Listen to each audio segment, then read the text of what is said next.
Oi, pessoal, boa noite mais uma vez. Professor Felipe Fernandes aqui. Tivemos uns probleminhas técnicos agora no início. Por alguma razão, o Meet não está me deixando transmitir só a tela da aula para vocês. Mas está deixando eu compartilhar minha tela inteira. Então, eu vou precisar de uma ajuda especial nessa noite especial de hoje. Transmitindo a tela inteira, eu não consigo ver o chat. Então, em alguns momentos, eu vou interromper para poder ler o chat, mas se alguém tiver alguma coisa importante para falar comigo, alguma pergunta que esteja ali colocada, uma sequência de perguntas, aperta o botãozinho da mãozinha para o alto aí, que faz um barulhinho aqui para mim, eu consigo parar e trocar de tela para ir para o chat, tá? Não sei a razão, a Mandinha tentou ver para mim aqui por que não está indo, eu entrei e saí algumas vezes, vocês devem ter percebido, mas não resolveu. E deu de novo. Então, para a gente não perder mais tempo, afinal, fiz um materialzinho bacana aqui com 25 questões com temas variados de revisão para esse exame de qualificação da UERJ. Lembrando que a gente já teve uma preparação longa, né, para essa prova, exame de qualificação, que foi o primeiro. Então, estou pegando temas novos aqui, alguns antigos importantes que podem aparecer na prova, alguns até podem reaparecer na prova, nunca se sabe, né? O formato da UERJ é um formato muito interessante, então eles nos permitem essa revisão assim bem mais assertiva do que em outras provas normalmente, né? Sem mais delongas, vi que a sala está cheia hoje, graças a Deus. Por um lado, muita gente ainda estudando com afinco para essa faculdade incrível. Por outra, que não deu para tirar o conceito na primeira, né? Então tem que ser agora na segunda. Então é faca nos dentes, sangue nos olhos, muita energia e sigamos. Vai ficar um pouco torto aí para vocês? É só para eu ver se a tela está compartilhada direitinho. Já já eu aumento. Estão vendo aí uma imagem escrito revisão UERJ para o segundo exame de qualificação? Já está aparecendo? Tá sim. Beleza. Então agora eu vou ampliar a tela aqui para a gente poder usá-la com todos os recursos possíveis e vamos trabalhar. Espera aí. Tá aqui. Bom, primeira questão do material, tem uma musiquinha aqui, bem conhecida, inclusive, Faroeste Caboclo. Oi, Felipe, tudo bem? Oi, meu amigo, tudo bem? Casa cheia, hein? Muito bom, né? Muito bom. Ah, para o pessoal domingo, né? Porque geografia tem caído mais que história, né? É Nos verdade. últimos anos. Pessoal, boa noite. Queria lembrar vocês que a partir de segunda é reta final para discursiva. A gente vai ter biologia, inglês, matemática na segunda, na terça, física. A gente vai tentar botar todas as matérias semanais. Felipe, quarta-feira que vem, você vai dar aula discursiva que ia ser hoje, né? Isso, exato. Tá bom, pessoal? Boa prova domingo. Eu, antes de domingo, eu vou fazer alguma coisa para vocês sobre como tirar esse apo, a forma de fazer a prova, tá bom? Aproveitem, Felipe. E na sexta-feira, eu acho que todo mundo tem que divulgar a despedida com a matéria mais importante. Português, sobre o livro Senhora, com a Tami Lopes. Então a gente fez química ontem, fizemos geografia hoje e sexta-feira o português, tá bom? É aberto para todo mundo, focando no A. E aí a partir de segunda, o foco é discursiva, tá bom? Obrigado, Filipão. Você está com a Amanda aí? Sim, a Amanda está aqui comigo. Qual é o pico, Amanda? 42. Tá muito bom. Geografia normalmente é 10, 15, né? Específica, a geografia não tem muito espaço, não. Mas no exame de Não, qualificação, tem muita participação. Tem alguém da específica de geografia assistindo a aula? Porque geografia são poucos, mas passa todo mundo, né? É verdade. Então tá, meu amigo, Tem boa bastante noite. gente. Fica com Deus, tá? Grande abraço. Então, voltando, pessoal. Questão número 1, Faroeste Caboclo é a música que conta a jornada, né, do João de Santo Cristo, um rapaz que saiu do Nordeste, foi parar em Brasília, no Centro-Oeste, infelizmente, uma vida extremamente sofrida e complexa, foi parar em reformatório, foi parar no crime, muitos sonhos, muitos ideais, mas no final a vida dele foi por um caminho que não deveria. Obviamente, essa história é uma dentre tantas histórias de nordestinos que emigraram da região, né, saíram da região em busca de destinos que pudessem dar a eles abrigo, que pudesse dar a eles uma condição de vida digna, uma sobrevivência. O fato é que em qualquer tipo de migração, que é o assunto em evidência aqui nessas primeiras questões, o fator de repulsão, que é aquilo que expulsa o indivíduo de onde ele está, é sempre muito mais relevante do que os de atração. Então, você vai ter sempre que olhar para a questão observando qual é o motivo que faz o indivíduo sair de onde está. A questão é certa. Se as oportunidades existem onde ele está, certamente ele não sai. Pela familiaridade, pelo convívio, pela relação de afetos que se constrói no lugar. A saída, não importa se planejada ou não, ela é sempre atribulada, cheia de novos desafios, em um espaço em que a rede de assistência se torna limitada. Tá? Para sair tem que ter um motivo. E a questão pergunta isso. Assinale a opção que indica corretamente o movimento migratório realizado pelo personagem e a sua respectiva causa. Ou seja, falou de causa, tem que falar de repulsão. Então já ficou claro aqui que a letra D já não é uma opção possível, né? Porque ela fala de atração. O destino é sempre circunstanciado, depende do momento. Podem ter destinos dos mais variados. Agora, se você pegar, não a história dele, mas a história de um modo geral dos nordestinos, normalmente elas estão vinculadas à estrutura fundiária que foi fortemente concentrada e ao nível de pobreza em razão da seca natural e da seca associada à falta de infraestrutura e de investimentos públicos na assistência das populações menos favorecidas. Vivendo no campo, deslocando-se para a cidade, e nesse caso aqui para uma outra região, que foi um fator ao longo da história mais relevante de todos os fenômenos que a gente está aqui estudando, o êxodo rural é a nossa resposta, a saída da população do campo para a cidade. Ah, Felipe, por que não pode ser transumância? Porque transumância é um movimento que normalmente é temporário e ele é sempre motivado por atividades econômicas. Se você pegar o texto, ele não fala especificamente disso, né? Ele vai para o reformatório, né? Ele sofre com discriminação, pega uma passagem, né? E vai direto para Salvador, ou seja, vai para a capital, né? Depois ele vai para Brasília. Ou seja, para ele estar saindo de uma cidade e indo para a capital, ele está insinuando aqui, né, a saída de onde ele estava, né, no campo indo para a cidade. O que reforça isso é aqui, ó, o herdeiro que tinha uma passagem de ida ia perder a viagem. Ou seja, o destaque é, de maneira decisiva, o indivíduo que está saindo e não necessariamente vai voltar. Na transumância, a motivação tem que ser uma atividade econômica, ele está indo realizar a atividade. Não é o caso, né? Ele simplesmente vai.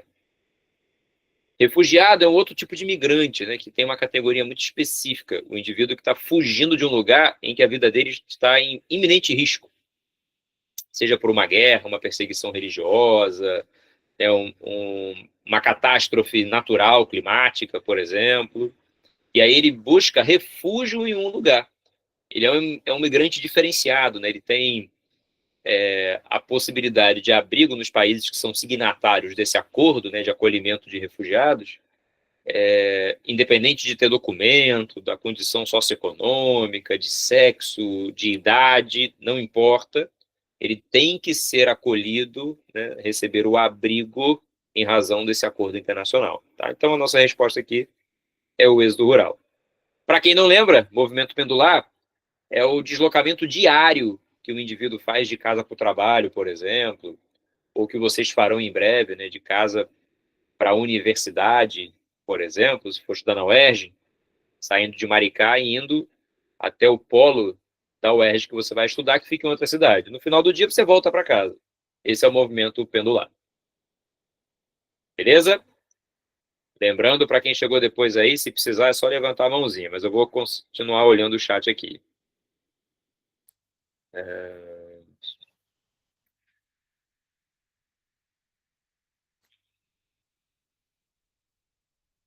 Bom, Miguel, para você eu já respondi. Luciana, a sociedade, de um modo geral, ainda mais aquelas que são mais influentes, acabam tratando de forma bastante preconceituosa o deslocamento desses grupos, principalmente mais desfavorecidos. O nordestino sofre com um estigma no Brasil inteiro, né?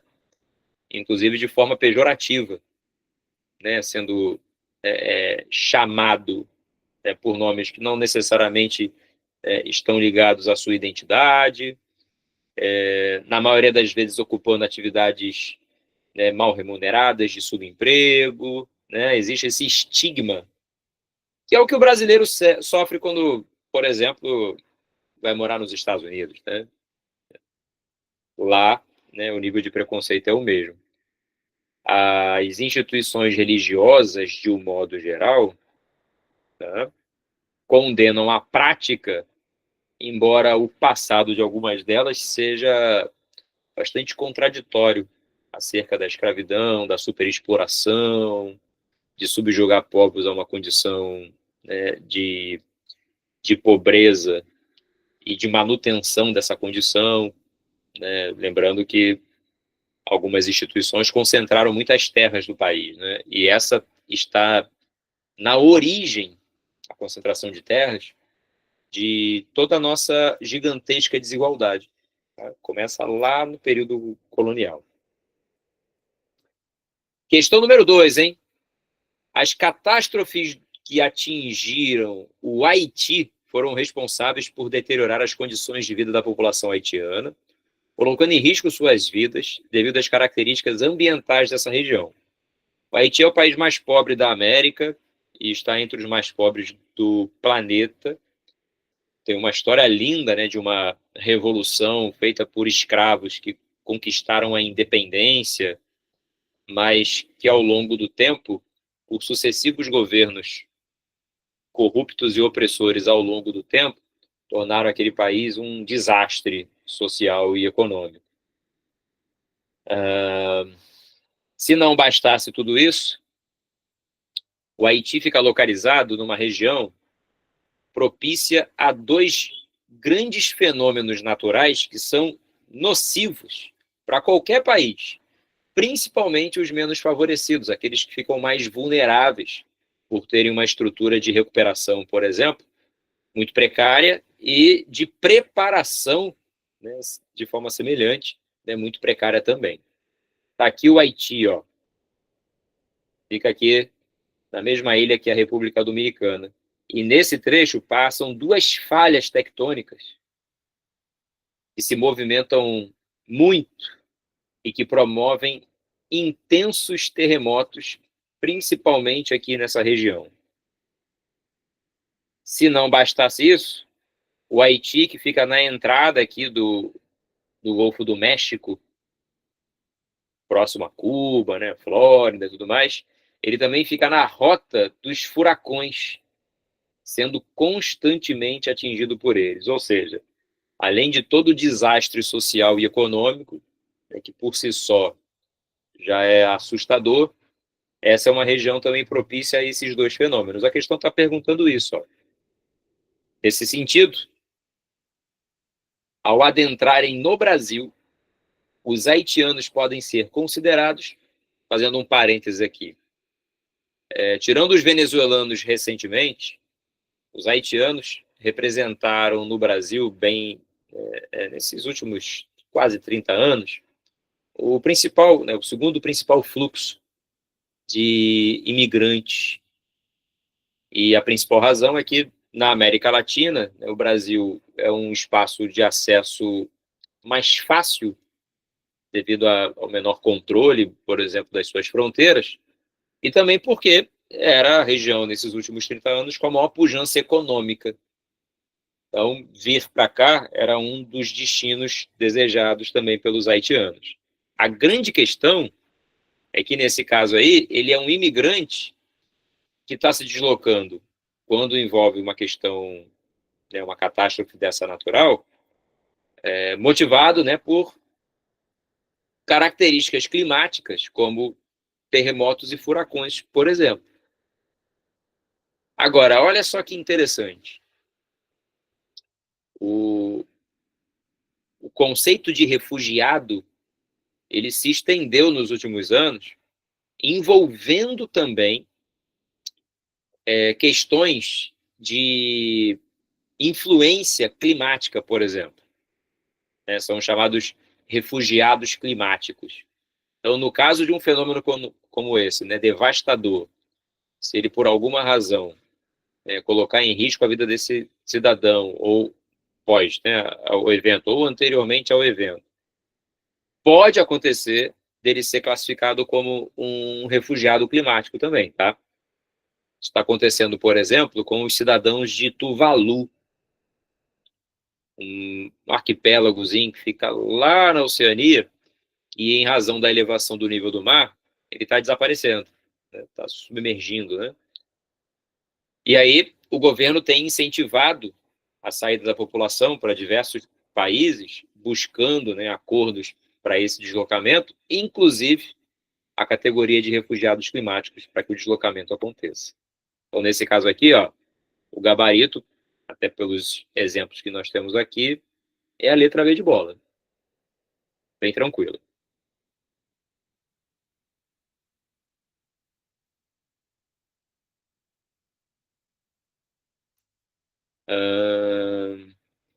Luciana, no passado caíam questões que comparavam o Japão com Haiti. E aí mostravam que terremotos até mais intensos no Japão, que é um país muito vulnerável também a eles, causavam pouquíssimas ou até nenhuma morte, enquanto que os do Haiti, até mais fracos, causavam mortes significativas. E aí a pergunta era sempre por quê? O avanço tecnológico, maiores investimentos em prevenção e recuperação de desastres. Tem uma questão até antiga da UERJ, mas essa é bem antiga, tá? Ali do início dos anos 2000, que mostrava uma rua no Japão destruída e uma semana depois a rua totalmente recuperada, após um terremoto, né? E aí mostrava algo semelhante no Haiti, em que o bairro ficou destruído e não foi nunca recuperado. A resposta era rigorosamente a mesma, né?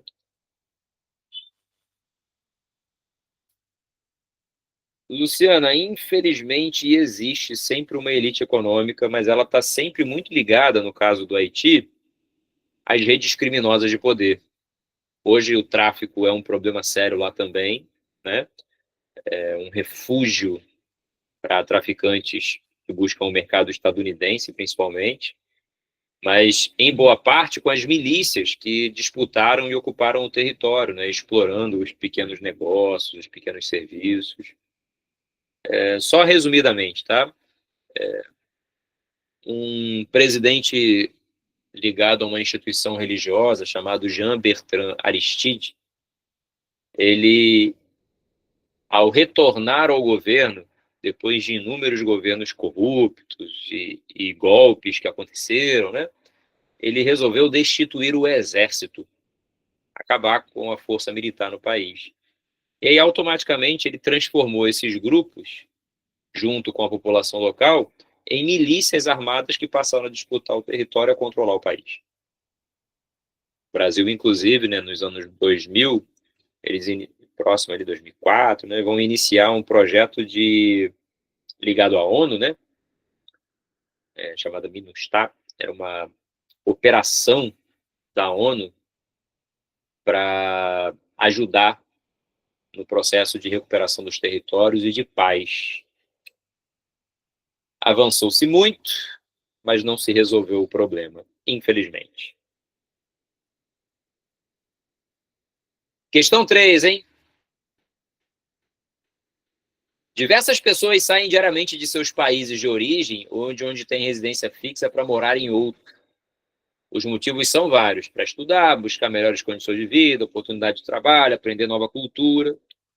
Esse movimento se chama migração internacional.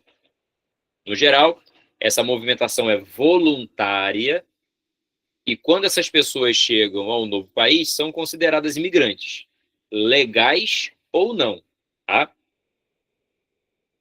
Para além da migração voluntária, há também os imigrantes forçados, que são obrigados a abandonar o seu local de origem contra a própria vontade.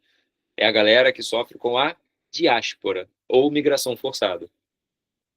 De acordo com os fatores repulsivos que obrigaram as pessoas a migrarem, elas podem ser consideradas refugiadas e contam com a proteção internacional e o princípio da não devolução, que é o refúgio, né, o abrigo. Sobre os critérios para o reconhecimento de refugiados, é correto afirmar que eu já expliquei, então só falta você marcar.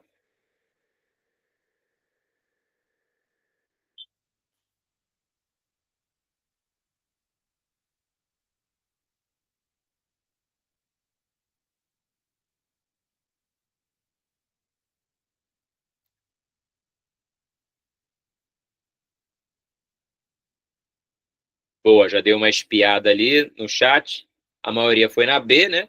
Que é a nossa resposta. A pessoa foi forçada a sair por fundado temor de perseguição por motivos de raça, religião, nacionalidade, grupo social, opiniões políticas e assim por diante. Atualmente no mundo, né, destaca-se a diáspora ucraniana, não é a única, né, mas essa é expressiva, com praticamente aí 7 milhões de ucranianos que fugiram para regiões distantes do conflito.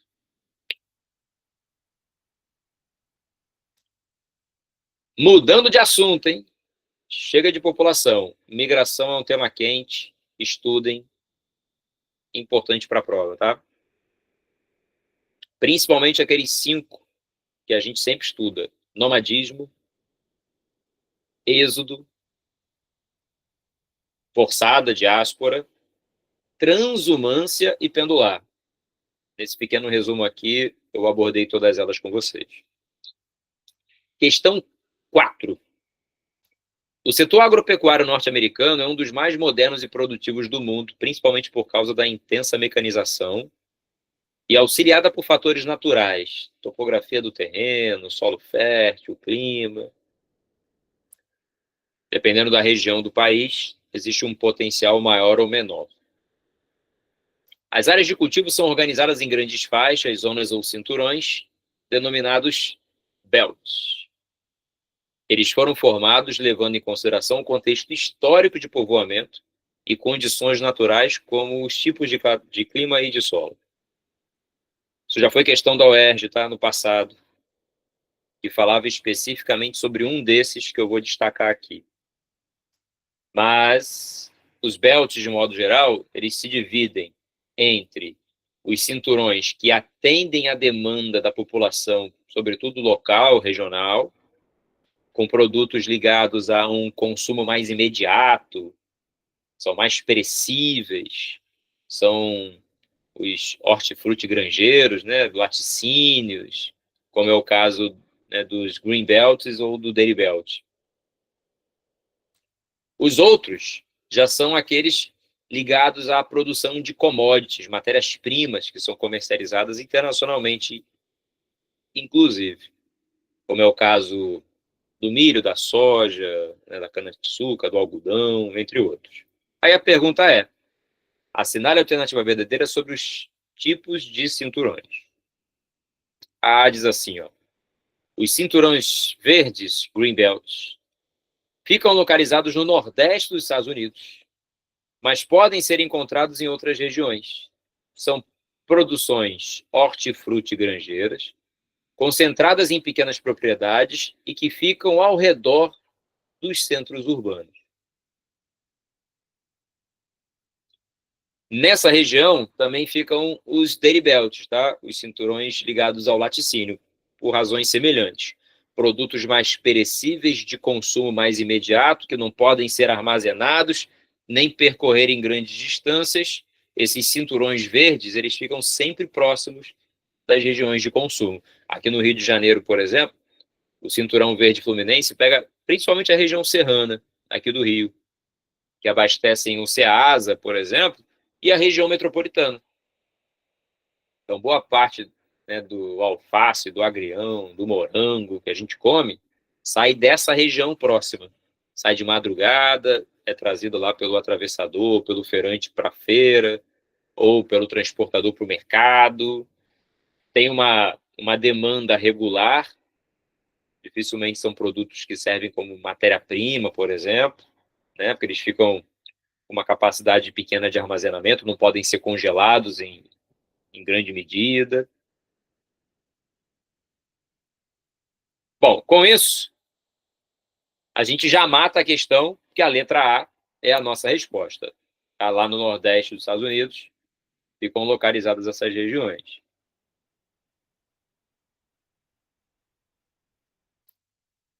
Giovana, no caso dos palestinos, existe o agravante lá, que eles não podem sair, né?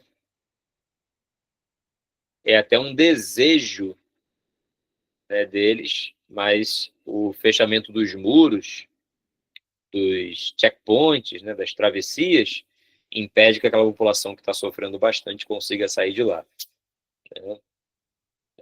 Se a gente for mal comparar, é como se um tiroteio numa comunidade como a Rocinha, por exemplo, feita por uma parcela ínfima de bandidos que lá estão, forçasse o Estado a cercar a Rocinha e a punir todo o povo dali em busca desses criminosos ou tratando-os com restrições severas de comida e de água, por exemplo, por conta dos criminosos que estão escondidos lá. É devastador ver isso, né? Devastador.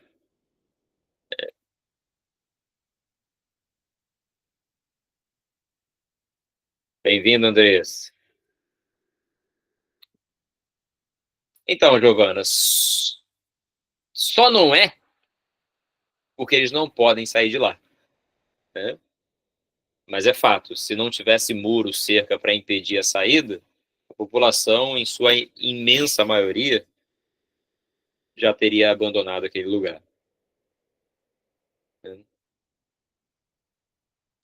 Vou só comentar as demais aqui, porque vai que é um assunto que apareça na prova. No cinturão central, que é o Central Belt, é onde está presente o cinturão do laticínio. Não, o Dairy Belt fica junto com o Green Belt, tá?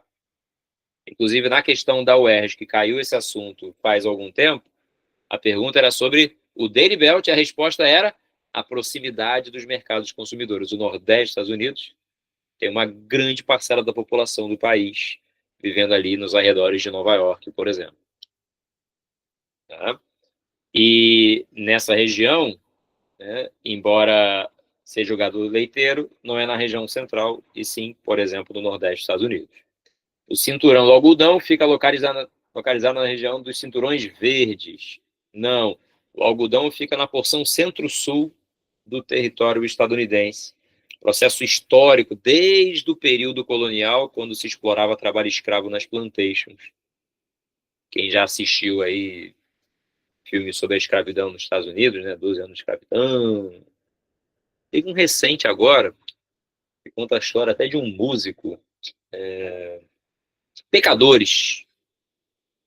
Bom filme, muito doido, mas é bom filme, né? Retrata também esse campo nos Estados Unidos e o pessoal trabalhando lá na cultura do algodão, por exemplo. O Wheat Belt, né, que é o cinturão do trigo, fica localizado no sul, como no Texas e Novo México. Não, no mapa o trigo fica bem mais a norte, é na porção central, mas é centro-norte do país, porque pega uma região mais fria e mais seca, algo, né, que uma condição climática propicia o desenvolvimento dessa atividade. Eu, enquanto falo com vocês aqui, vou pegar um mapinha aqui só para poder ajudar. Sim. Agrícolas dos Estados Unidos.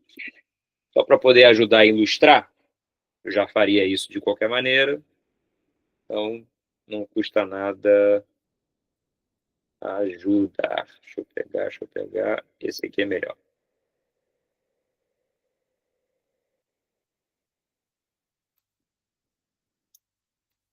Posso, inclusive, pegar o da UERJ, né? Talvez fique melhor para ver. Olha como é que caiu na prova da UERJ. Foi essa questãozinha aqui, ó. O mapinha era esse aqui. Não sei se o mapa vai ajudar muito, mas não custa tentar, né?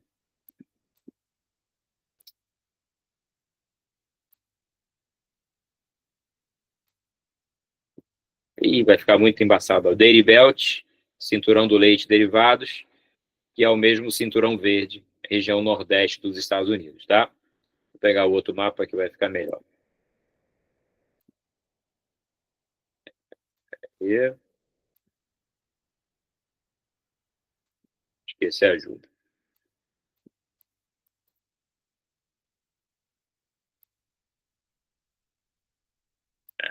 Agora sim. Tá um pouquinho embaixado, ó, Dairy Belt, que é o mesmo cinturão verde, tá? Aqui, ó, trigo na porção centro-norte, algodão aqui, ó, porção central e sul. Aqui tem milho, aqui tem a pecuária extensiva chamada de Ranch Belt e assim vai, tá? Aqui, ó, produtos subtropicais, especialmente a cultura da laranja, tá? Tanto é que a laranja é um símbolo da Flórida, né? Tá na placa do carro, inclusive, na bandeira, símbolo da Flórida.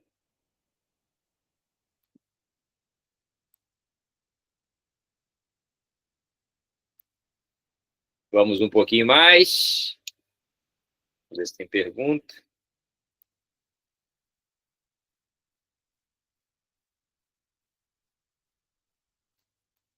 Gostei também do filme, é muito doido, uma de vampiro, né? Mas é legal, interessante. Vamos lá?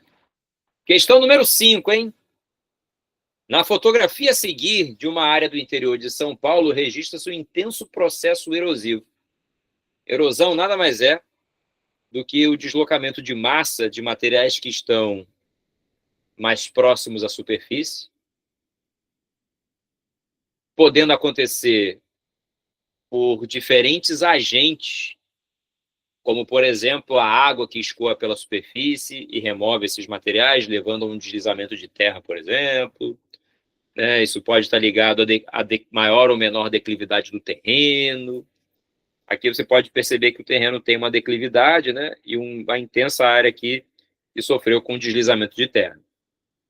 No campo, esse processo tende a se agravar quando acontece isso aqui, ó, o desmatamento, que você expõe o solo a um escoamento de água superficial mais intenso. Maior volume de escoamento, maior energia de transporte, maior erosão. Aí a pergunta é a seguinte, ó. É correto afirmar que uma prática agrícola, a qual promove a aceleração dessa erosão, ou seja, o que ajuda a intensificar esse tipo de formação? Sulcos, né, que vão abrindo aqui e criando esses buracos, né? Esse buraco tem um nome específico, quando ele fica muito grande assim, chamado vossoroca. Já apareceu em prova de Enem, isso, inclusive, tá? A abertura de grandes veios, assim, em razão da erosão intensa. Aí a pergunta é, o que aqui acelera o processo de erosão? Aí a letra A fala, o cultivo de espécies arbustivas no sistema de terraceamento. Terraceamento é aquela imagem que você tem na cabeça da agricultura de jardinagem lá da Ásia, em que você vê uma montanha cheia de degraus. Tecnicamente, aqueles degraus são terraços.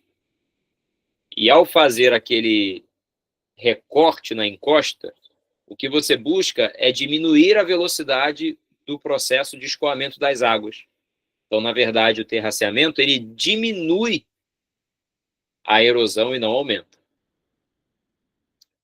Letra B, a manutenção de formações vegetais no topo e nas porções médias e baixas das encostas. Preservar a cobertura vegetal ajuda a minimizar o risco da erosão e não a aumentar. Aí ele fala aqui, ó, o cultivo realizado em curvas de nível. Curva de nível é parecida com terraceamento, só que sem a construção do terraço. Você faz um alinhamento de vegetação ali, que vai ser plantada, aproveitando exatamente aquele mesmo nível altimétrico. Isso tende a diminuir também a erosão. E a resposta, que é a letra D, o processo de aração do solo realizado do topo do morro até o fundo do vale. O que é arar a terra, né? Um arado, ele é uma estrutura metálica, né, que você coloca no solo para revolver o solo, ou seja, torná-lo mais fofo.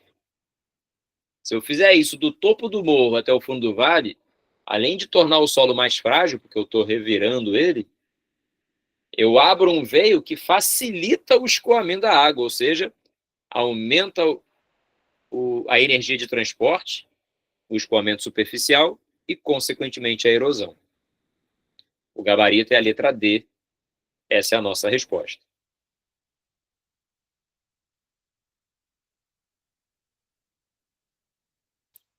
Então, Luciana, se a gente for pensar em técnica agrícola, tá? Existe uma chamada agroflorestal, que é você intercalar áreas de produção agrícola com a preservação da floresta.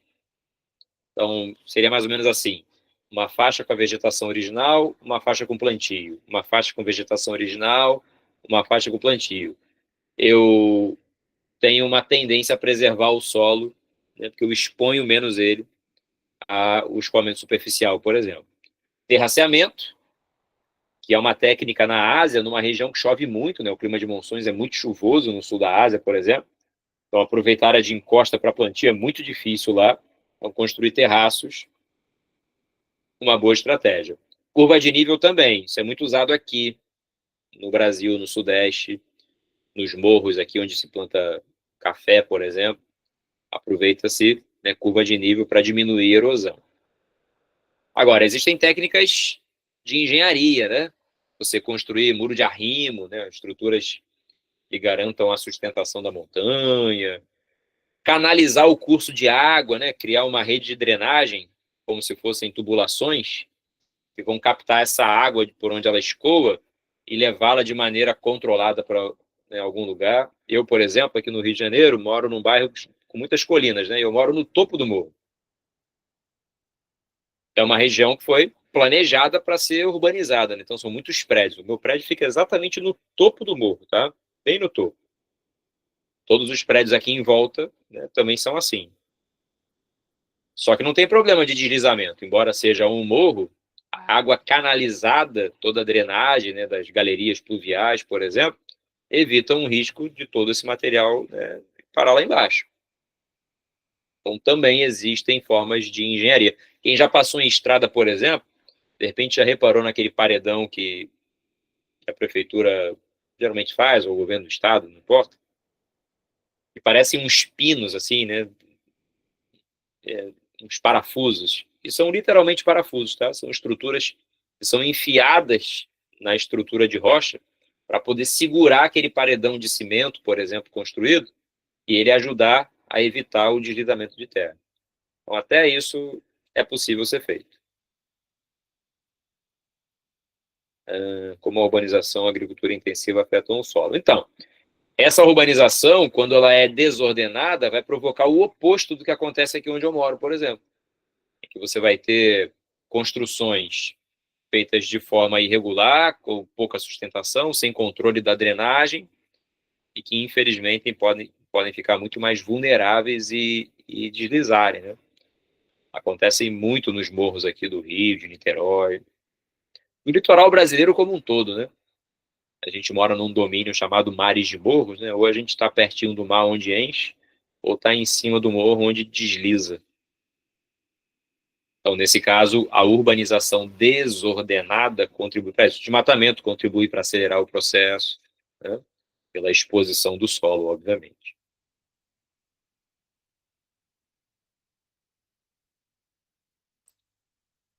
Exatamente, Caio. No caso ali, até houve planejamento para instalar, mas de repente esse cara colou para passar na prova do vestibular e fez o cálculo errado, pensou errado sobre a força da natureza naquele lugar. Tanto é que quando tem problema de ressaca, né, ela fica fechada. Então, ao invés de resolver o problema, eles fecham, né, para evitar a travessia. Infelizmente, isso não deu certo em algumas vezes. Mudando de assunto, hein? Organizações empresariais e suas ações no mercado global. Olha o texto. Concorrer e competir não são a mesma coisa. A concorrência pode até ser saudável, sempre que a batalha entre agentes para melhor empreender uma tarefa e obter melhores resultados finais exige o respeito a certas regras de convivência pré-estabelecidas ou não. O que é isso, né? O mercado, por si só, ele estabelece como regra a livre concorrência. Né? A livre concorrência. Cada um vai competir cumprindo as regras de mercado. Aí ele fala ali, ó, já a competitividade se funda na invenção de novas armas de luta, num exercício em que a única regra é a conquista da melhor posição. A competitividade é uma espécie de guerra em que tudo vale, e desse modo sua prática provoca um afrouxamento dos valores morais e um convite ao exercício da violência e do crime, né? Ou seja, as práticas ilegais que ferem a livre concorrência. De acordo com a diferenciação feita pelo autor, que prática econômica é considerada moralmente condenável?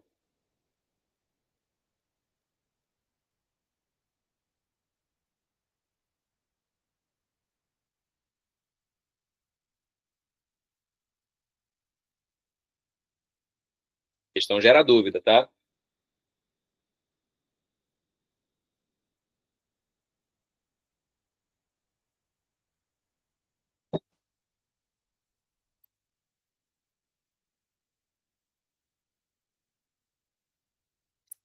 Beleza, então vamos lá. Primeira coisa, a dúvida da questão que pode dar aqui é na A e na B só, tá bom? Holding empresarial não é uma prática condenável, ela não é criminosa, tá? A limitação do mercado monopolista também não, porque o monopólio ele fere a concorrência, então se eu limitá-lo, a tendência é que o mercado fique melhor, e a modernização da produção industrial também não, isso tem a ver mais com o modelo de produção. O gabarito é a letra A, tá?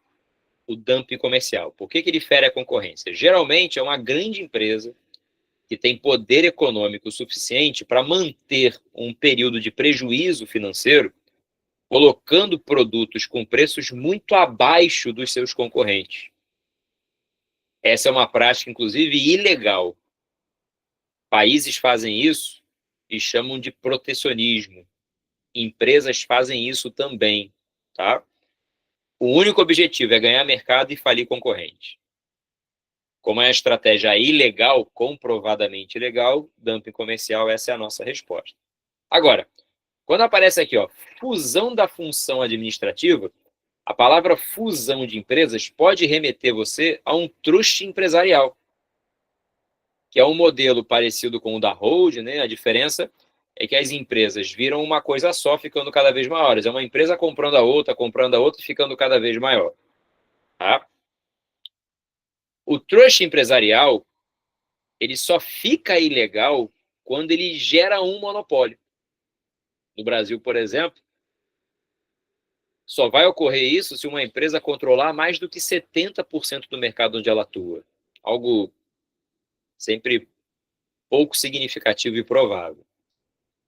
Até porque quando as empresas têm esse tipo de ambição, elas previamente já se organizam como holdings, que são pequenos grupos de grandes empresas que dominam mercados, formando conglomerados empresariais, que na prática são uma coisa só, mas para a lei são empresas independentes que estão ali consorciadas, né, coligadas, digamos assim. É tipo a Sadia e a Perdigão, que fazem parte da Brasil Foods, né, BRF. Então, Sadia é sócia da Perdigão numa outra empresa. Então, em tese, elas são independentes, mas na prática elas estão ligadas a uma mesma administração. Por que a B não é? Porque se eu tiver 69% do mercado, o trust não é ilegal. Então, até isso acontecer, o trust pode existir.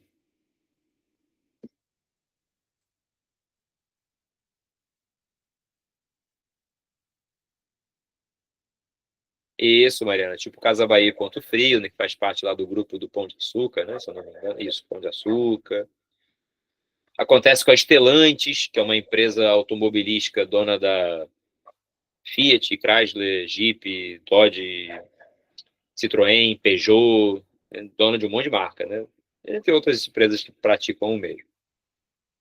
O único que não apareceu aqui foi o cartel, tá? Que também é uma prática legal, que é o combinado de preços entre empresas para aumentarem seus lucros e impedirem a entrada de novos concorrentes no mercado. Que também é uma prática ilegal, tá? Se tivesse aqui cartel, certamente o cartel seria aquela moralmente condenável e também criminalmente condenável, né? Afinal, são práticas ilegais que são fiscalizadas.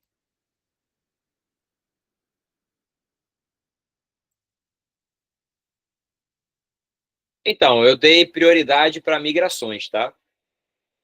E como já caiu na primeira prova a parte de estrutura etária, né, é difícil repetir, mas a abordagem de outros temas podem aparecer. Venezuela.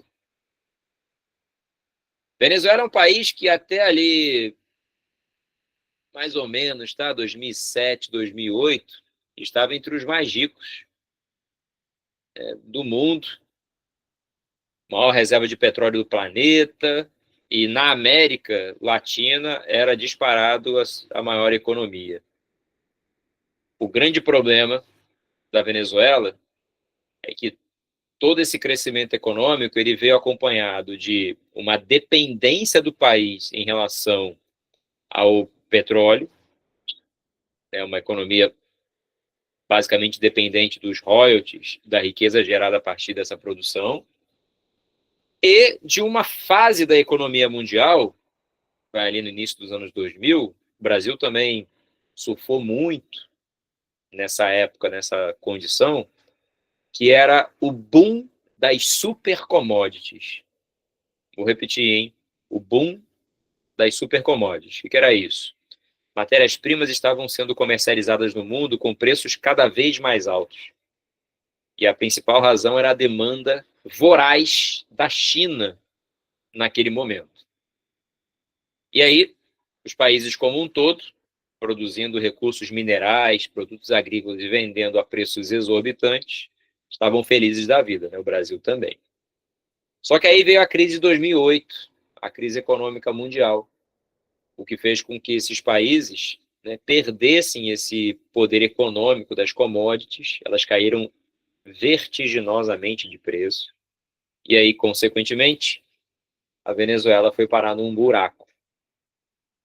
De 2008 até 2013, que é o final do governo do Hugo Chávez, né, a crise foi muito severa, mas piorou muito quando o Maduro assumiu após a morte do Hugo Chávez em 2013.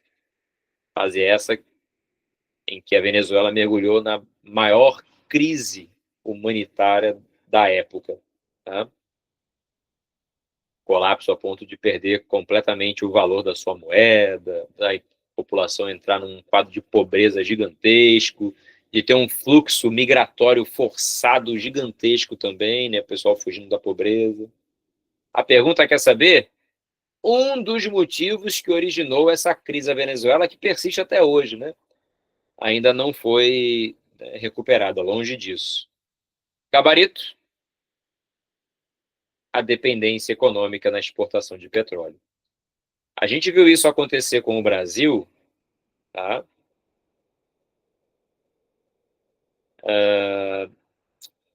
No último grande ciclo agrícola que a gente teve, que foi o do café.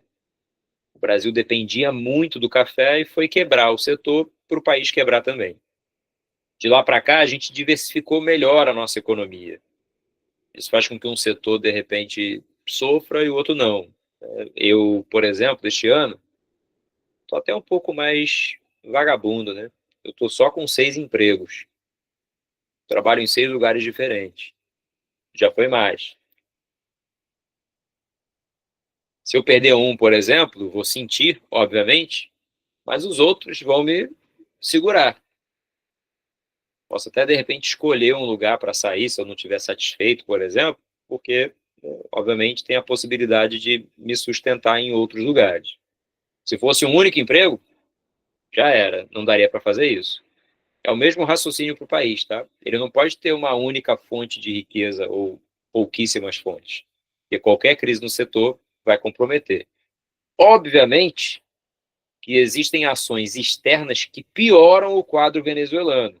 Eu vi que alguém comentou aqui, deixa eu ver aqui, foi a Luciana mesmo, né? Que são os embargos econômicos promovidos no mundo, principalmente pelos Estados Unidos, e dificultam ainda mais essa recuperação, né? Mas o fato é que nada elimina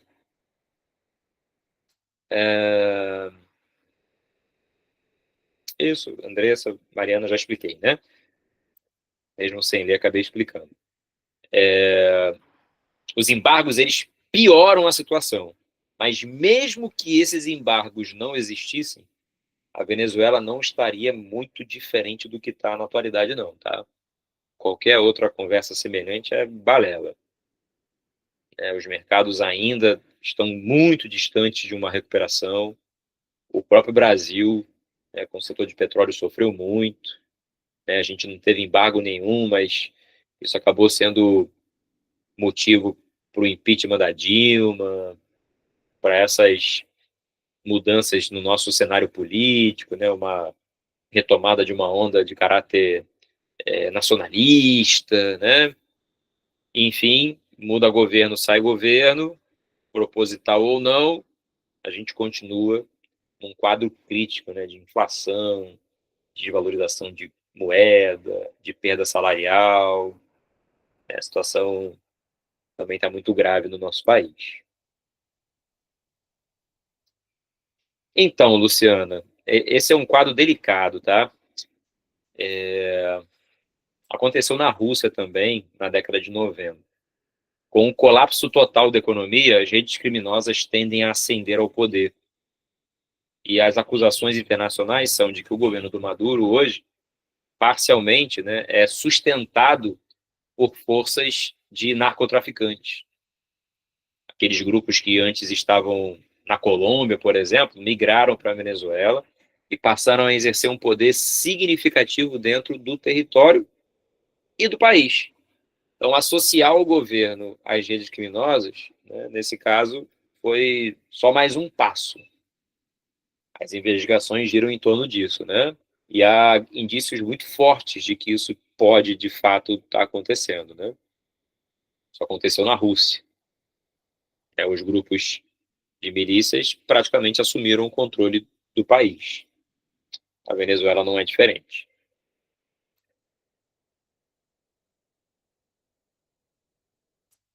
Vamos lá? Questão 8, hein? Podemos extrair da expressão dano de assunto, guerra fiscal, a disputa praticada pelos entes federativos por meio de ações concorrenciais, extremas e não cooperativas, no que diz respeito à gestão de suas políticas públicas, de modo a favorecer empresas interessadas em investir ou transferir investimentos para suas bases territoriais. Na guerra fiscal, os entes federativos concedem benefícios fiscais, financeiros e de infraestrutura às empresas. Estados e municípios brigam para oferecerem vantagens para a atração de setores produtivos para os seus espaços territoriais, onde se exerce poder. Então, a isenção de impostos, a construção de fábricas, a facilidade de crédito, tudo isso, de certo modo, né, vai promover uma disputa entre estados e municípios para esse mecanismo de atração, concorrendo inclusive com países no exterior que brigam da mesma forma. Então, nesse caso, a guerra fiscal nada mais é do que uma disputa sobre setores produtivos, principalmente a indústria, tá? Que vai levar a um processo de desconcentração espacial da produção. Cidades que tradicionalmente cresceram com a indústria, como Rio e São Paulo, por exemplo, vão perdendo essas indústrias para as cidades do interior, sobretudo as cidades médias, tá? Que oferecem menores custos para produzir, entre eles os custos fiscais. Gabarito aqui, letra E.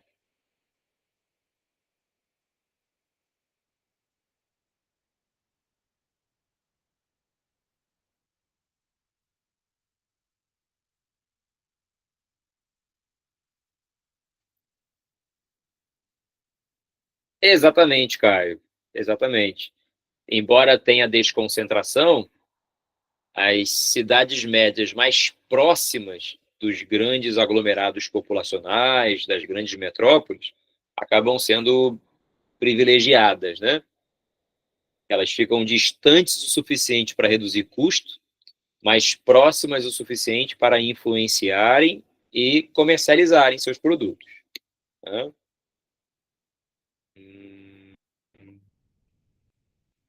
Então, Luciana, isso pode acontecer, tá? De fato, pode acontecer. As redes corruptas também se aproveitam dessas disputas entre os lugares. É fato. Porém, tecnicamente, a nossa Constituição, ela prevê, permite, né? E estados e municípios tenham leis orgânicas e legislações próprias. É por isso que a gente vai ver lá um produto qualquer, ele tem imposto federal, imposto estadual, imposto municipal, né? Às vezes, a gente é cobrado pelas 3 esferas de poder. Mas não há dúvida, especialmente estaduais e municipais também. Tá? Bom, mudando de assunto, essa aqui talvez eu tenha que aumentar um pouquinho a tabela para vocês enxergarem. O assunto é sobre transporte, tá? O texto fala assim, ó. Algo fundamental para o avanço de uma comunidade é o investimento nas áreas de transporte público. Os governos federal, estaduais e municipais devem assumir a responsabilidade de construir um sistema que permita deslocamento digno e seguro para a juventude das cidades e do campo, além de alocar recursos necessários à autonomia e inclusão dos jovens com deficiência, como usuários de sistemas de transporte. Maricá é uma das cidades, uma das raras cidades do Brasil, e, em razão dos recursos, né, dá um belo de um exemplo, oferecendo cidadania à população que garante o seu direito de ir e vir, né? Obviamente, o direito de ir e vir gratuito, né, com o transporte lá dos vermelhinhos. Já foi até questão da UERJ, né, do ano passado, inclusive. Caiu na prova específica. A gente já fez nas aulas.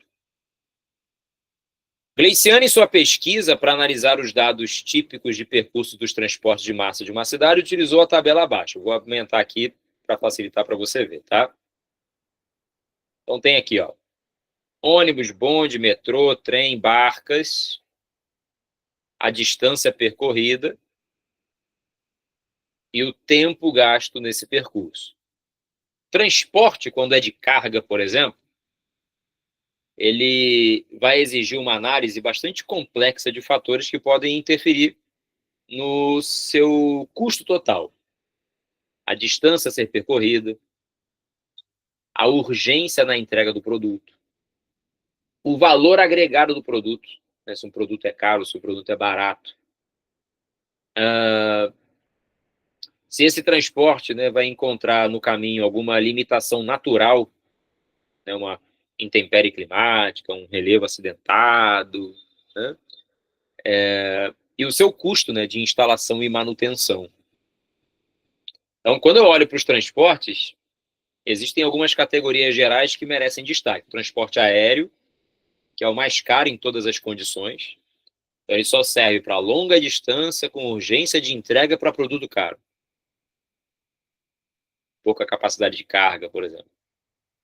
Aí vem a ferrovia, que é cara, né, para instalação, mas como o transporte terrestre para longas distâncias, ele reduz bastante o custo, principalmente se o produto não tem urgência de entrega e tem valor agregado barato. É o caso do Brasil, por exemplo, né? Transporte de minério, transporte de soja, né? O trem é o ideal para conectar as regiões produtoras do interior aos seus mercados. Rodovia, que tem custo menor de instalação, mas fica cara para longa distância, porque tem pouca capacidade de carga.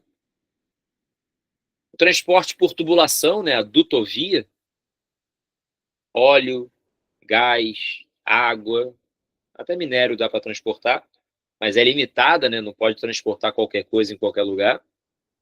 E as hidrovias, que sem dúvida alguma são os mais baratos de instalação, né, de manutenção para longa distância. É lento, né? Mas tem uma capacidade de carga considerável. O grande problema é que eu não tenho curso de água disponível em qualquer lugar para navegar. Não dá para andar em qualquer lugar. Ou seja, no transporte terrestre, a gente fica ali com os mais versáteis que são trem, né? Transporte ferroviário e o ônibus, no caso aqui, o transporte rodoviário. Tá? Só que aí, na questão aqui, ele fala sobre o transporte de pessoas na área urbana, né? Então, eu tenho um complicador aí nessa história, que é a distância percorrida em regiões metropolitanas cada vez maiores e o próprio espaço físico da cidade, que pode ser um fator limitante, né? Então, chegando aqui, considerando a distância percorrida, o tempo gasto, que é só o que ele está perguntando, no transporte de massa, né, de grandes quantidades de pessoas, qual desses mecanismos aqui seria, obviamente, o mais inteligente e viável?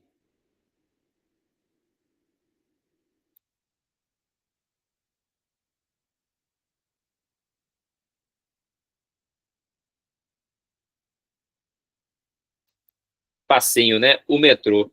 Olha que coincidência, um amigo me mandou, ele está na Rússia agora, me mandou a foto do mapa do metrô de Moscou.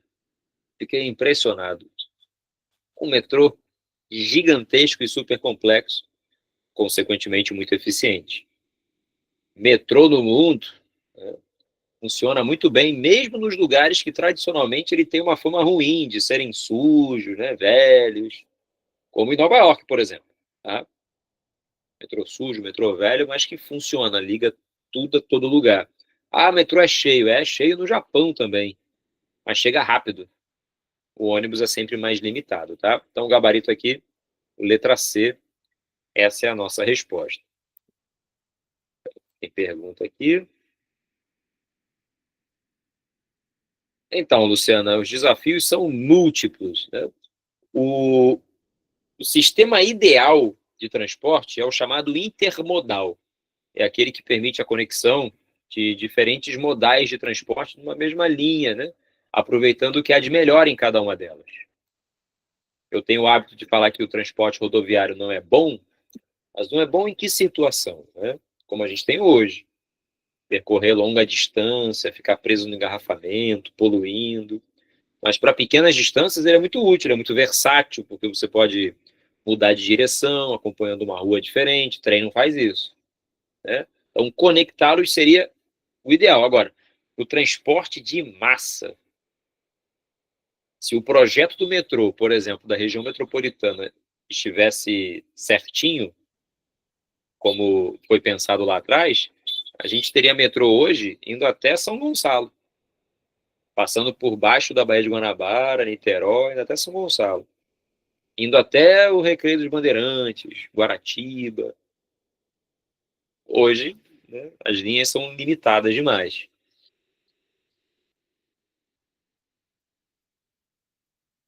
Tem melhorado, tá? Isso aí é verdade. No Brasil, o investimento privado, principalmente, a gente tem diminuído bastante a dependência do transporte rodoviário, aumentando o ferroviário. É mais inteligente, mas ainda vai faltar muito, mas muito tempo para a gente minimamente corrigir, né, equacionar o que nos faz até hoje perder competitividade no mundo, né?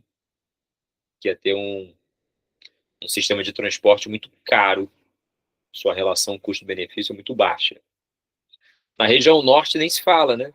Há uma precariedade em relação às infraestruturas de um modo geral, inclusive aquelas que a região tem potencial, como o hidroviário, por exemplo. Transporte de cabotagem, né, entre portos, aproveitando a conexão entre os lugares.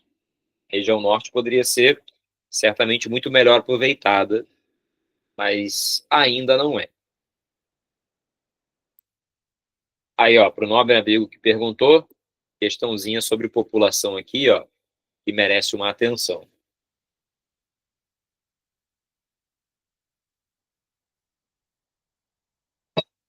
O crescimento vegetativo de uma população resulta da diferença entre as taxas de natalidade e de mortalidade.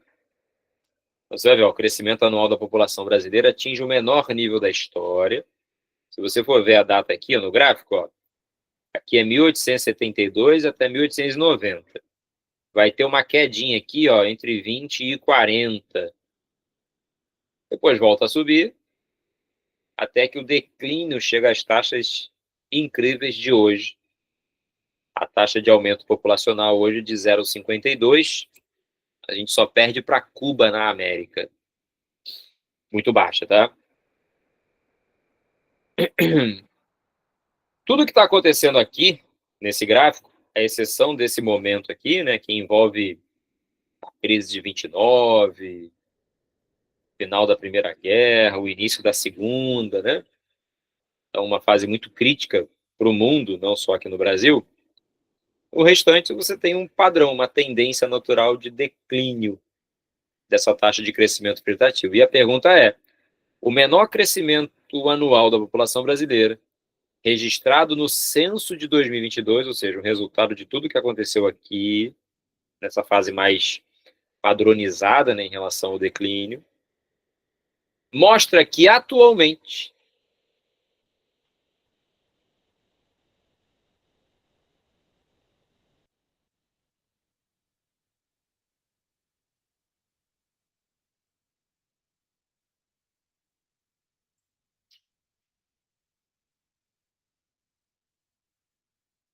o que você marcaria aí?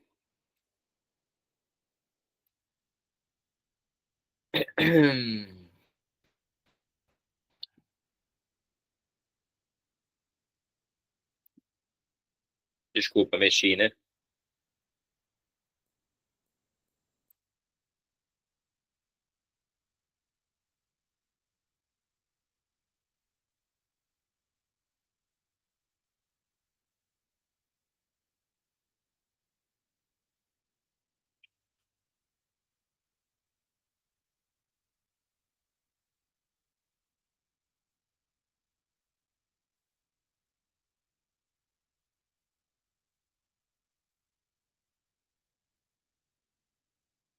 Deixei mais tempo de propósito para você analisar, tá? O gabarito é a letra A. Cuidado, hein? Crescimento vegetativo é a diferença entre a natalidade e a mortalidade. Se a taxa ainda é positiva de 0,52, ela ainda vai crescer. Só que ela cresce num ritmo cada vez mais lento. E você precisa lembrar daquele gráfico de transição demográfica que a gente trabalhou nas aulas.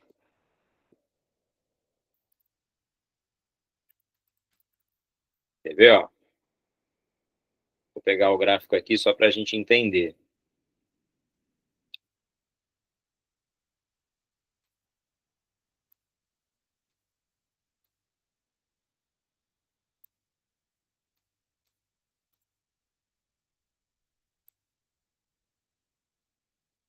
O Brasil está nessa terceira fase aqui, ó, concluindo a nossa transição. Olha qual é o termo que está sendo usado aqui na fase do bônus demográfico. Desaceleração. A diferença está na distância entre as linhas. Mas enquanto a natalidade for maior que a mortalidade, a população continua crescendo. Estou crescendo a 2, crescendo a 3, crescendo a 4, crescendo a 6, crescendo a 7, crescendo a 10. Agora estou crescendo a 9, crescendo a 8, crescendo a 7, crescendo a 6, crescendo a 5, mas continuo crescendo. Essa é a lógica, tá? Para a população diminuir, a mortalidade teria que estar maior do que a natalidade. E aí, no caso ali da conta da questão,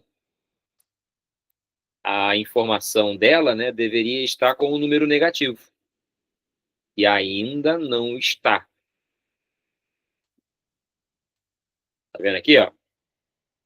O número ainda é positivo, um percentual positivo.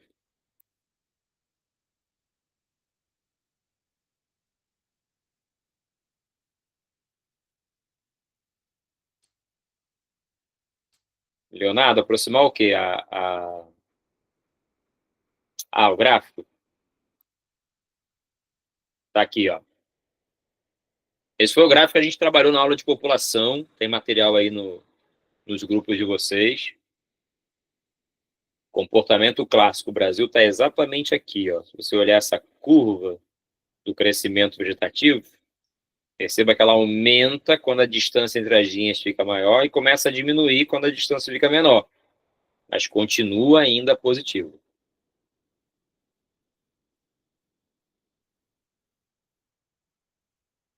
Foi?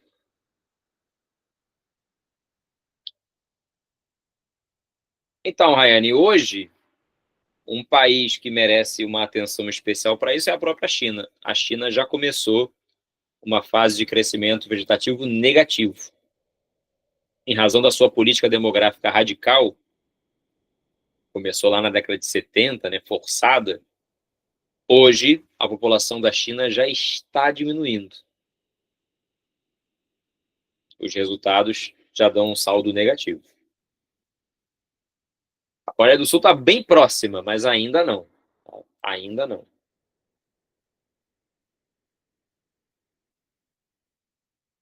Mudando de assunto, hein? Essa é uma questão interessante que fala sobre o processo de formação de megalópolis. Para quem lembra da aula de urbanização, os espaços urbanos de cidades, quando eles começam a se juntar, quando fisicamente as cidades crescem horizontalmente e se juntam, eu tenho um processo chamado de conurbação. Eu vou aumentar o mapa aqui primeiro, só para a gente poder analisar um pouco melhor, tá? Quando nessa área conurbada, né, existem duas ou mais cidades e entre elas uma metrópole, eu formo uma região metropolitana, como é o caso da do Rio de Janeiro, da de São Paulo, da de Santos e de Campinas.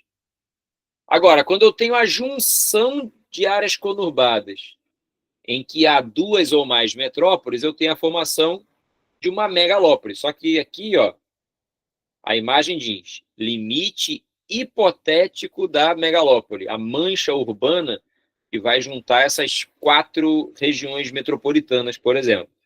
Ainda não é uma realidade, mas está em formação. Segundo os cientistas, até 2050 essa megalópole estará formada. Quando a gente fizer uma viagem do Rio para São Paulo, por exemplo, e fisicamente a gente não perceber a diferença entre os espaços urbanos que a gente vai passar. Como numa viagem pela Dutra aqui, por exemplo. Tá? Aí o texto fala: a imagem apresenta a área da maior concentração urbana e industrial do Brasil, com destaque para a articulação entre as regiões metropolitanas de São Paulo, Rio e Campinas, Santos também. Essa região é frequentemente identificada como uma megalópole, conceito utilizado para designar as urbanas que se interligam funcionalmente a partir da junção de duas ou mais metrópoles. A formação dessa megalópole no Sudeste está associada principalmente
Boa.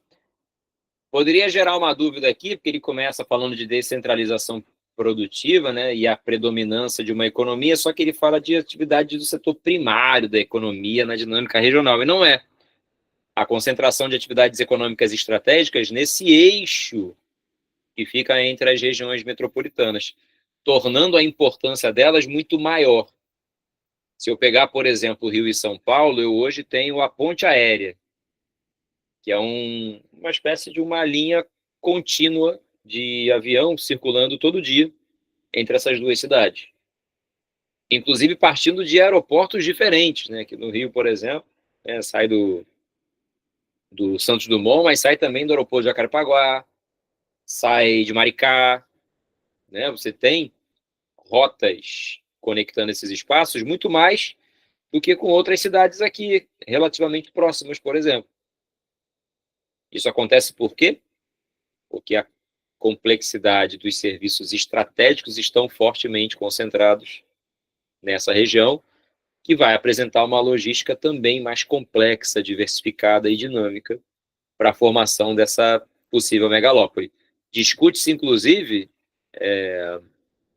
Luciana, no caso aqui dessa megalópole, a construção de um trem veloz, ligando o Rio, São Paulo e Campinas. Provavelmente vai sair mais rápido o trecho Campinas e São Paulo.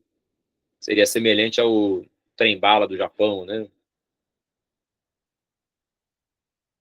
Quem sabe um dia.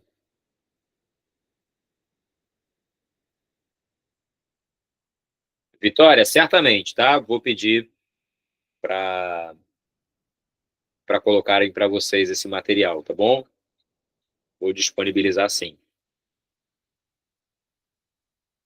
Questão 12, hein? O Brasil registrou o número recorde de conflitos no campo em 2023, de acordo com o relatório divulgado pela Pastoral da Terra. Na última década, até então, o maior número de conflitos havia sido registrado, né, de 2.130 casos, e eles estão aumentando. A violência no campo brasileiro tem se intensificado nas últimas décadas, resultando em conflitos agrários que envolvem disputas por terras, ameaças a comunidades tradicionais e assassinatos de lideranças rurais. Inclusive, hoje, né, relataram vários casos a esse respeito. Qual é o principal fator que explica esses conflitos? Isso é muito interessante, tá? No Brasil, o nosso grande histórico de concentração de terras sempre contribuiu para que o acesso desigual gerasse uma intensa desigualdade. Mas também a falsificação de documentos para propriedade, né, no caso da grilagem de terras, inclusive, né, públicas e indígenas, áreas em que há recursos que são interessantes para quem explora. Vendo o jornal antes da aula aqui, houve hoje um assassinato realizado por um grileiro aqui no Rio de Janeiro, numa cidade da região metropolitana. O indivíduo queria pegar as terras dos vizinhos numa região. Isso também está acontecendo em Búzios, a grilagem de terras, a invasão e grilagem de terras feitas por milicianos. Ou seja, não é tão distante de nós assim. Imagine no interior distante, que a gente tem pouquíssimo acesso e, consequentemente, controle para isso. O gabarito aqui, ó, é a letra C. Dentre as razões que levam aos conflitos por terras está a concentração de terras, a grilagem de terras, entre outros.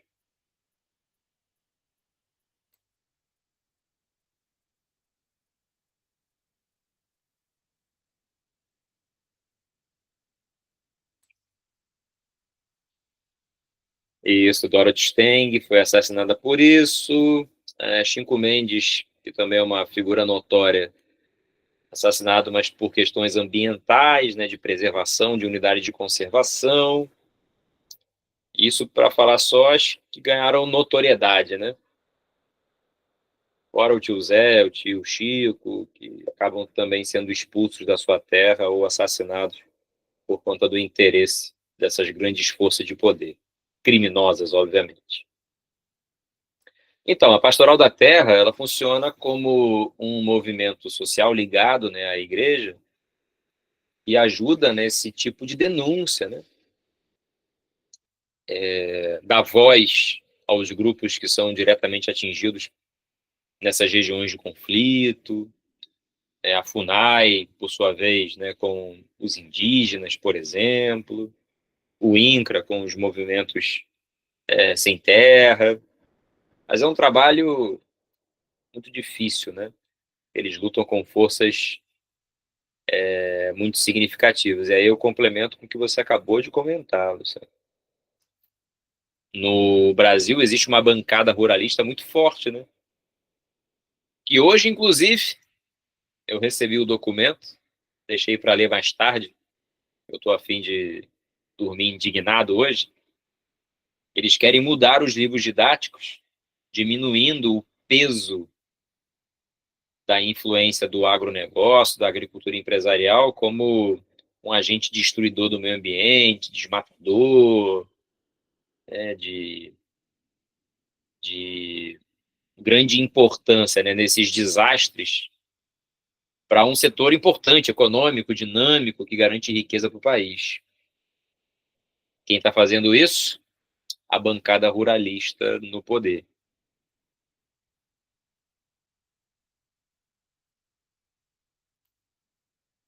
É claro que na vida a gente precisa entender que não há quem esteja 100% certo o tempo inteiro ou 100% errado, né?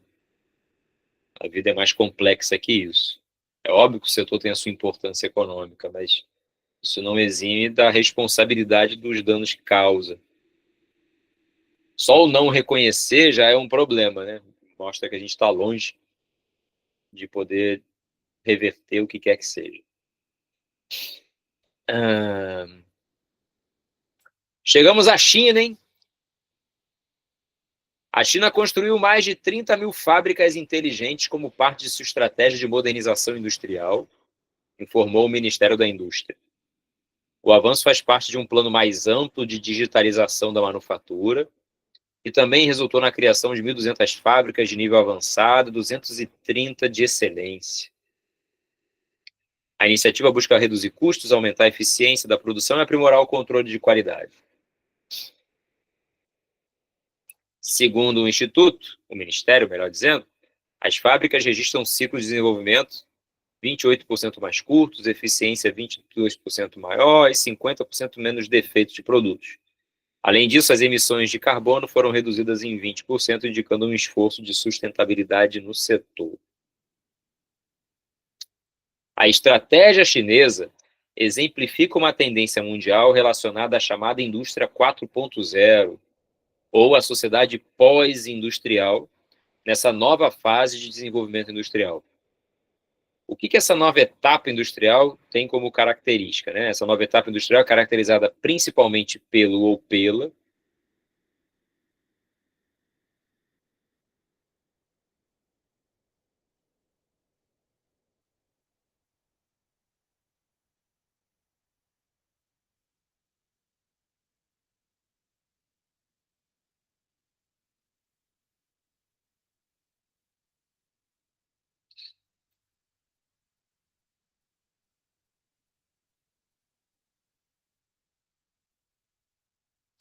beleza, né?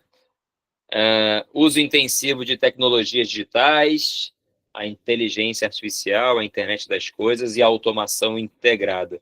Obviamente, isso não exclui a mão de obra, exclui apenas a mão de obra menos qualificada, né? O que por si só é um problema, porque a menos qualificada representa a maioria da população em qualquer lugar do planeta, diga-se de passagem. Então, na verdade, a gente está vendo acontecer dois fenômenos simultâneos. A população ainda crescendo nos lugares mais pobres e, entre os mais pobres, o acesso ao trabalho cada vez mais limitado. E nos processos simples, eu substituo a população por máquina. Essa sociedade pós-industrial é aquela que explora cada vez menos o trabalhador, exige um nível de qualificação superior, mas emprega muito pouca mão de obra.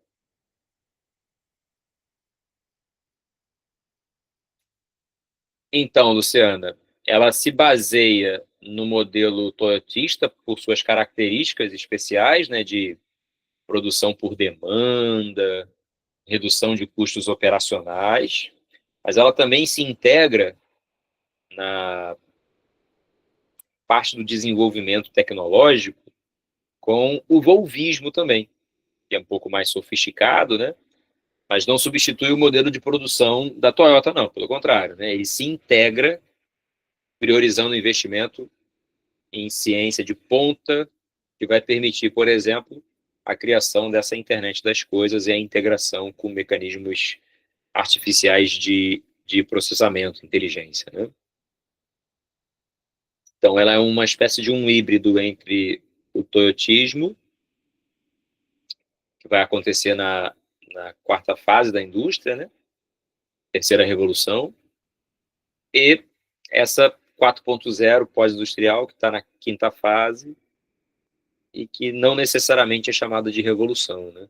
Pelo menos não ainda.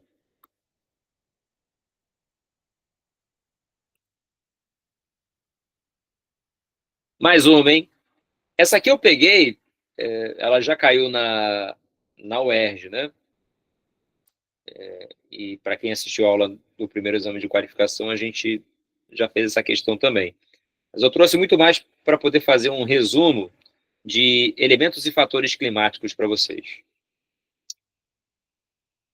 Elementos, temperatura, umidade e pressão atmosférica, né, como o nome já sugere, são elementares, estão em todos os lugares. Mas eles vão apresentar características diferentes pela influência dos chamados fatores climáticos. Quais são eles? Altitude, latitude, maritimidade, continentalidade, massa de ar, corrente marítima e vegetação. Vou repetir. Altitude, latitude, maritimidade, continentalidade, massa de ar, corrente marítima e vegetação. Eu posso ter, inclusive, a combinação desses fatores acontecendo simultaneamente. Nessa questão aqui, por exemplo, mostra-se a Rússia e a variação de temperatura que vai acontecer aqui, obviamente no período mais quente do ano, né, que vai ser o verãozão, temperaturas que vão chegar a 50 graus, perto disso aqui, e bem quentes aqui, né, 24, 27, 34, 40 graus. Eu estou na Sibéria, tá, gente? Com temperatura de 34, 40 graus. E quando eu chego aqui, notadamente o inverno, tem região que vai a menos 65, menos 58, menos 50. Tudo que está aqui, ó, tá em número negativo, tá? Menos 13. O lugar mais quente aqui no inverno está menos 5. Tá? A manchinha laranja tu nem vê. Ou seja, por que existe uma amplitude térmica tão grande entre o período mais quente e o período mais frio do ano na Rússia? Dois fatores são destacados. O primeiro é a latitude. Como é um país que está numa latitude muito elevada, quanto maior a latitude, menor a temperatura. Isso tem a ver com a incidência solar que não bate de maneira perpendicular, reta na superfície, né? Ela é cada vez mais inclinada em razão da própria esfericidade da Terra. Não é à toa que a região polar é a região mais fria. Agora, a segunda é a continentalidade. Uma grande massa continental, tem o restante da Ásia aqui, da Europa, uma grande massa continental, que no período quente esquenta muito e no período frio esfria muito, já que as massas de água disponíveis, elas são em menor volume, principalmente na atmosfera. Então, como tem pouca água na atmosfera, a amplitude térmica tende a ser maior. Então, nesse caso aqui especificamente, a latitude E a continentalidade são os fatores climáticos que promovem essa amplitude térmica, essa variação entre a maior e a menor temperatura. Esse efeito de continentalidade, por exemplo, é o que se aplica, por exemplo, no Saara, que durante o dia pode ter uma temperatura extrema, né, de 60 ou mais graus, e à noite poder ficar abaixo de zero. Não tem umidade na atmosfera, esquenta muito durante o dia, à noite não tem umidade de modo relativo, né? Tem baixíssima umidade, já que é uma região desértica, quase não tem umidade, esquenta muito o solo e esfria muito o solo. Ah, Felipe, mas aqui tem água. Tem, até na superfície, né? Mas por conta das temperaturas baixas aqui, essa umidade fica concentrada. E especialmente pela grande dispersão de massa de terra que tem aqui, a terra sempre esquenta mais rápido e esfria mais rápido do que a água, por exemplo. Pessoal bom aí de física, né? Estuda o calor específico. É o assunto que está sendo trabalhado aqui.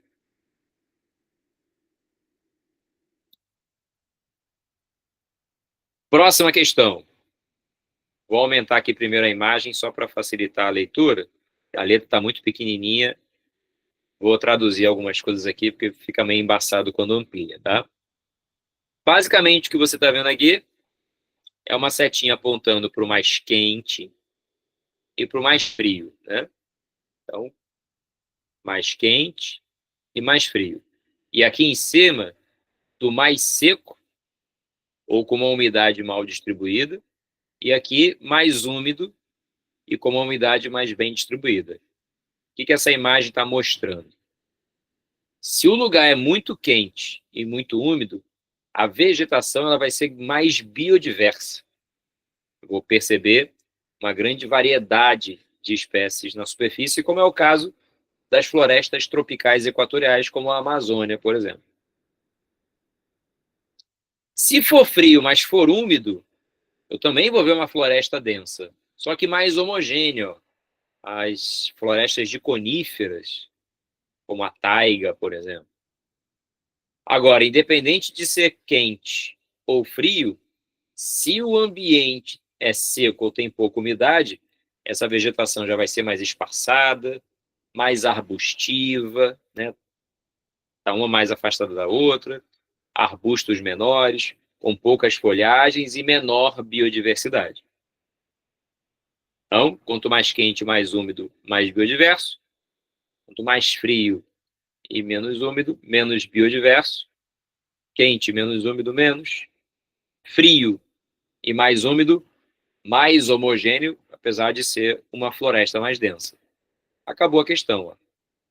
A figura apresenta um esquema diferenciado de diferenciação fisionômica das florestas temperadas. Qual é a relação estabelecida entre os fatores climáticos e a distribuição dessas formações vegetais?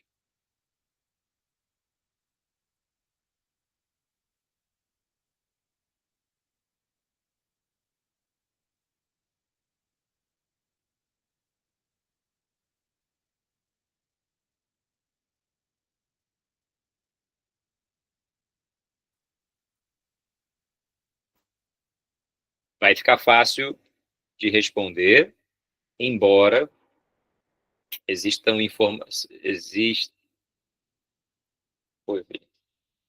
informações aqui que talvez vocês não lembrem. Tem muito detalhe nessa questão. Pode.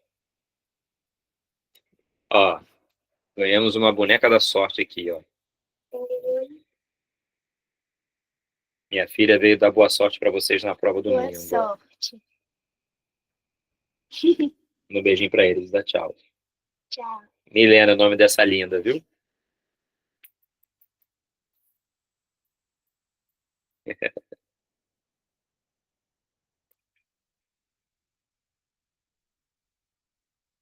Fofinha, né? Inteligente ela. A menina tá voando, graças a Deus. Puxou a mãe. Deixar isso registrado, né? Porque aí aumenta o meu conceito. Vamos lá, hein?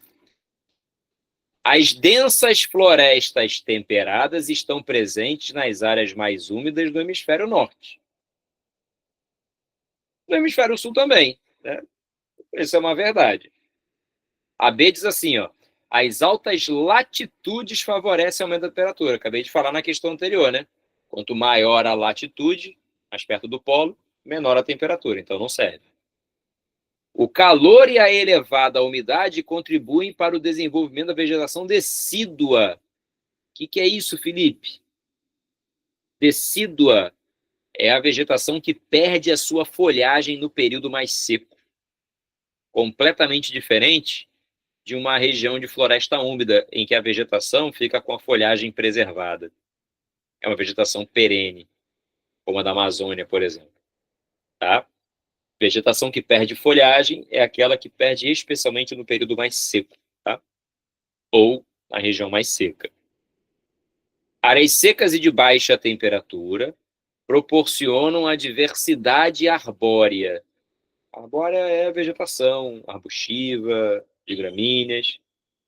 Se o ambiente é seco e de baixa temperatura, a tendência é que a diversidade seja menor e não maior.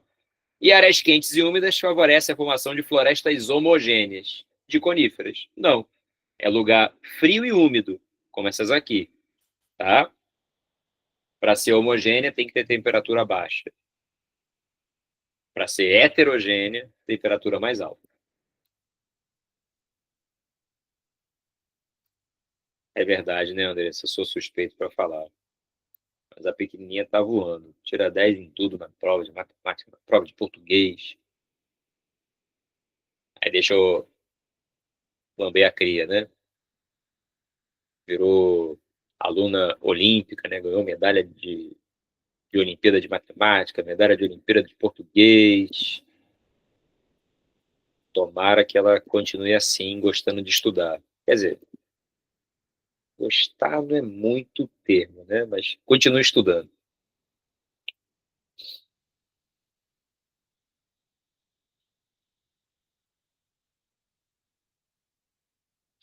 A do Azar também, que tem a mãe professora, né? Então, são dois aqui apertando. Gente, é mais até pelo exemplo, sabia? Ela vê a gente o tempo inteiro lendo, o tempo inteiro estudando, né? Discutindo assunto. E aí o ambiente mobiliza, né? É sempre muito bom isso. Questão sobre energia, hein? Vou aumentar um pouquinho a imagem aqui antes da leitura da questão. Fica um pouquinho embaçado, mas ó, petróleo e derivados, biomassa, hidroelétrica, gás natural, carvão e urânio. Percentuais aqui, né? Aqui está em 33,4, 29,7, 15, 9. Nossa matriz ela é 44,7% renovável, ou seja, tirando petróleo e derivados, gás natural e carvão mineral, são não renováveis, né? As outras fontes aqui, ó, que se destacam, merecem uma atenção. No mundo, esse percentual é muito mais baixo, embora a dependência deles também seja muito grande das fontes primárias de energia, como petróleo, carvão e gás, por exemplo. Tá? O Brasil, certamente, é motivo de orgulho na questão energética porque tem uma das matrizes mais diversificadas e limpas do planeta. Mas é importante a gente lembrar que matriz energética envolve todos os setores que consomem energia, como transporte, indústria, setor agrícola. E esses, notadamente, dependem muito ainda de fontes fósseis, por exemplo. A pergunta é a seguinte: sobre a política energética do Brasil e do mundo, é correto afirmar que, comparado à média mundial, o Brasil possui maior porcentagem de uso de energia de fontes fósseis, que causam aumento dos gases estufa. Comparado à média do mundo, não é o caso, né? Apesar da gente depender bastante. A energia nuclear fonte de energia renovável e que não emite gases de estufa tem aumentado sua importância no Brasil e já quase alcança a média mundial. Bem longe disso, né? 1,2 para 6,4. E no nosso caso, a gente estagnou na usina de Angra, né? E não aumentou e certamente nem aumentará. As usinas são caríssimas, apresentam um impacto significativo na natureza, fora todo o risco de acidente que esse tipo de usina pode causar. Não é uma fonte viável. Países importantes, inclusive, estão diminuindo a sua participação com esse tipo de energia. Tamanho é o risco, né, para esse tipo de geração. Japão, Alemanha, todos eles estão progressivamente diminuindo essa participação. O Brasil produz proporcionalmente mais energia de fontes renováveis que a média mundial, com destaque para a grande proporção de energia de biomassa e de hidroeletricidade. Acabou a nossa questão, né? O Brasil se destaca principalmente nessas fontes alternativas. A biomassa, inclusive, né, a famosa energia que se planta.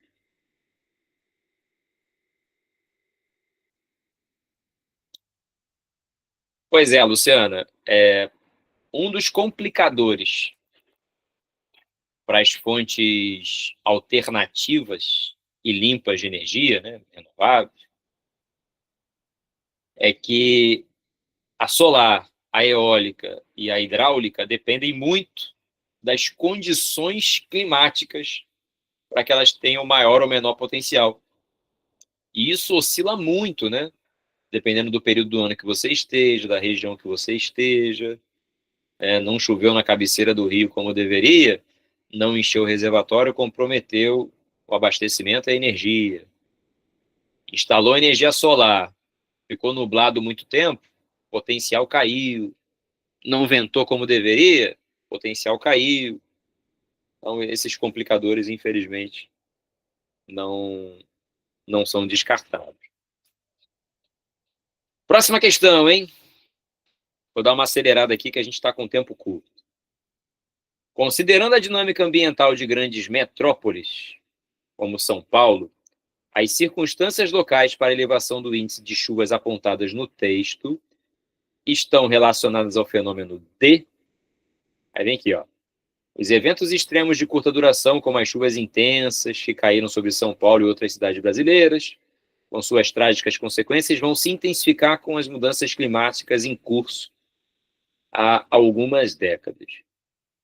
Na década de 30, e se formos um pouco mais atrás no tempo, no século XIX, não ocorriam tantos eventos extremos de chuva como acontecem hoje na cidade de São Paulo, diz Carlos Nobre, do Instituto do INPE, né? Isso é mudança climática, não necessariamente provocada pelo aquecimento global, ressalta. Ou seja, tem a ver com um aspecto muito local. O mais provável é que a maior parte da mudança climática tenha origem na própria região metropolitana. Dentre os fenômenos que aqui estão listados, a ilha de calor, que aumenta a temperatura média nas áreas centrais, é, sem dúvida, a principal responsável pela intensificação desses fenômenos climáticos, como a chuva, por exemplo. Tá? Então, o gabarito aqui é a letra A.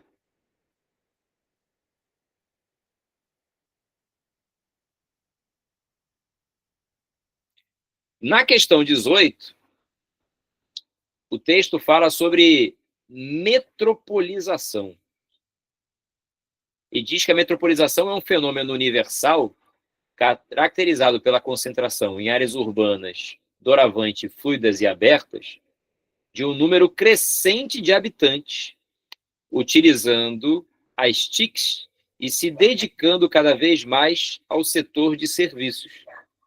A interconexão dessas metrópoles no seio de uma rede mundializada constitui uma das maiores originalidades desse processo.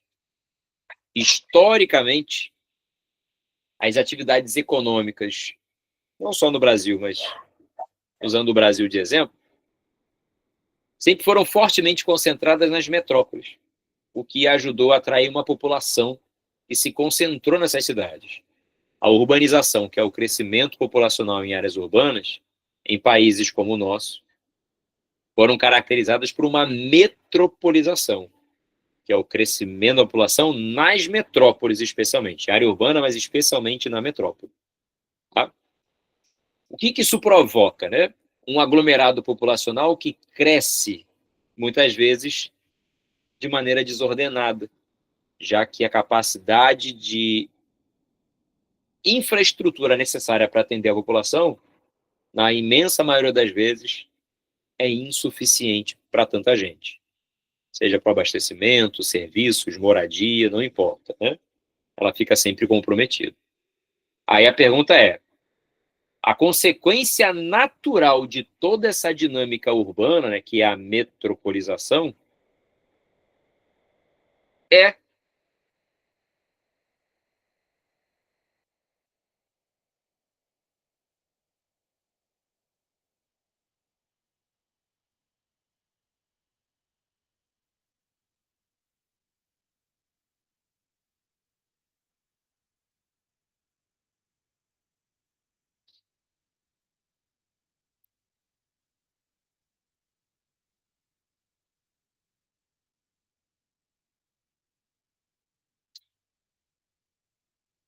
e sem querer eu já respondi, Luciano. Podem, tá? Como é o caso dos problemas dessa metropolização. Mas nesse caso aqui, a questão trata como consequência também a importância que esse centro passa a ganhar, né? Como grande centro de poder político, social e econômico, que polarizam dentro de uma rede urbana o território em escala nacional, regional, local e até global, tá? São Paulo e Rio, por exemplo, são classificadas como cidades globais. Influência que vai para além do território nacional. Agora, está em curso no Brasil a desmetropolização. Com a explicação da questão anterior fica fácil, né?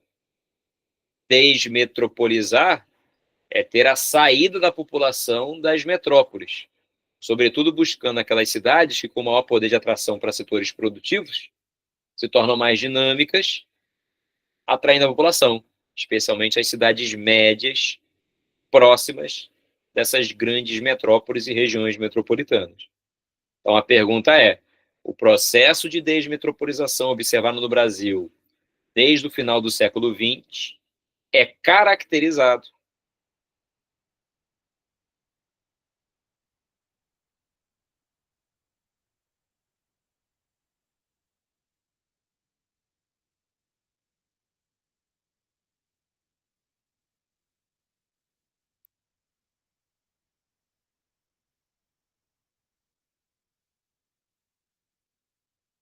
pelo registro de maior crescimento populacional em cidades médias, quando comparado a das metrópoles.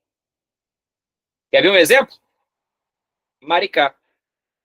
Cidades entre 100 mil e 500 mil habitantes são classificadas como cidades médias. Maricá está na região metropolitana do Rio, né? Se deslocou da região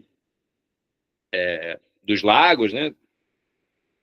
E se integrou à região metropolitana.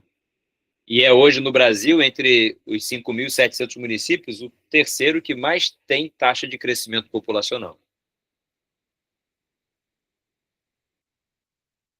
Muito bom, hein?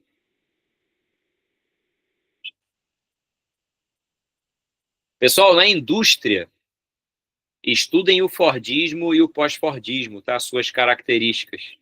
Eu coloquei no material, inclusive, uma tabelinha. A gente já trabalhou esse assunto recentemente, mas imaginei que não fosse dar tempo de aprofundar. Essa questão aqui foi uma questão que caiu na prova da própria UERJ já faz algum tempo. É um assunto que cai com muita frequência, chamando essa linha de produtos da Brastemp, linha Brastemp U, que você pode montar como quiser. Combinação de cores, itens internos. Um modelo como esse, capaz de adequar o produto a uma demanda personalizada, está diretamente ligado a uma estrutura de caráter pós-fordista, né, ou toyotista. Que característica é essa? Né, a flexibilização da produção industrial, o nome pós-fordismo pode ser substituído por produção flexível, né, permitindo a produção por demanda, ao mesmo tempo estimulando o consumo, já que eu consigo criar uma geladeira do Flamengo aqui, ó, vermelha e preta, por exemplo. Eu posso personalizar e criar uma demanda que até então não existia. Então, um modelo como esse, flexível, ele é toyotista ou pós-fordista, tá? Esse modelo tem essas características todas aqui. Quando pegar o materialzinho, pega para ler, para não perder. Tem do Fordismo, inclusive, e do Volvo, tá? Já essa questão aqui, ó, 22, reforça a ideia do modelo anterior, o modelo fordista de produção.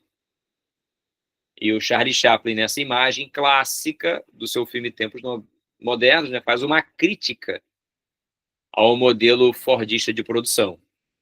Tá? Nesse modelo, explora-se muito o trabalho do trabalhador especializado, que realiza uma única tarefa e que depende do ritmo do seu trabalho repetitivo estabelecido pela linha de montagem, pela máquina. O que nos dá aqui, ó, o gabarito como a letra A. A subordinação do trabalhador à máquina, levando o homem a desenvolver um trabalho repetitivo. Ok? Anotem aí, por gentileza. Questão 21. Tá? Desindustrialização, diminuição da participação do setor industrial na economia nacional, desindustrialização, indústria fechando ou indo embora do país. 23. Tá? O gabarito, né, que aqui aparece é a letra C, 162 leste.